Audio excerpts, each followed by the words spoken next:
when you feel that you're vibing out with the artist, is it always love at first sight, or sometimes does it take a while to build that bond? It depends on the artist. I mean, for my career, I've been blessed to kind of be the type of personality that I get along with people that don't necessarily get along with everybody in some kind of way. When I say that, you know, it's kind of, I'm a bit of an introvert, sit back and try to like to get stuff done. So most of the artists that I work with, whether it's Amy, Lauryn Hill, Nas, Jasmine Sullivan, they're not necessarily the most social people, but they have a real creative spot.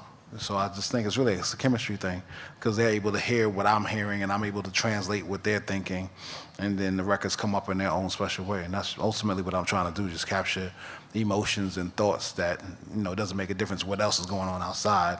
In this room, we in the zone, we captured it, we could put it down. And usually most artists that I have that type of connection where we can make 20, 30 records without even thinking about it. Just leaving off what Salam said, a big part of being a producer is understanding human psychology and the psychology of artists and creative people in general. I almost fucked up one of the biggest projects of my career with Eminem in 2011 or 10, whatever year it was that he was doing Recovery. Because I've had long-standing relationships with a lot of the artists that I work with, a lot of times I can say to certain people, yo, just do that verse over, or you're a little offbeat, you know, or you know, your second verse is kind of weak, and they don't think anything of it because we had that rapport. So when my first day or my second day of working with M on Recovery, we're doing this one song, and I just kind of said to him, like, yo, your second verse, you kind of went off course a little bit, subject matter-wise, and your third verse, your flow's a little off. I just left it at that. I didn't think anything of it. And he was facing away from me. He was, you know, he's facing, I'm talking to him from behind. He just turns around and he's like, I don't hear that, dog. And I'm like, oh, I fucked the money up. I knew it was over. After that, I knew it was over. And then I tried to, like, you know, salvage it, and I'm like, well, no, what I mean is, you know, in your second verse, you're not really talking about X, Y, and Z, and in your third verse, if you notice, the flow kind of diverts in a weird way. I was trying to clean it up, but it was a wrap.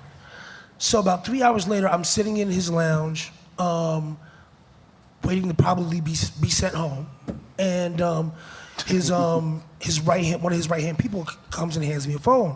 They're like, here. I'm like, who's it? They're like, it's Marshall. So I'm like, hey, what up? He's like, yo, you're a fucking alien.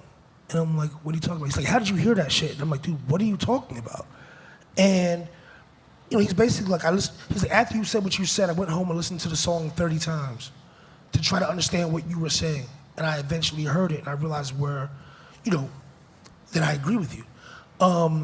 So he's like, yo, thank you for that, because nobody has ever really coached me. From the second Dre found me, I was vocal producing everybody.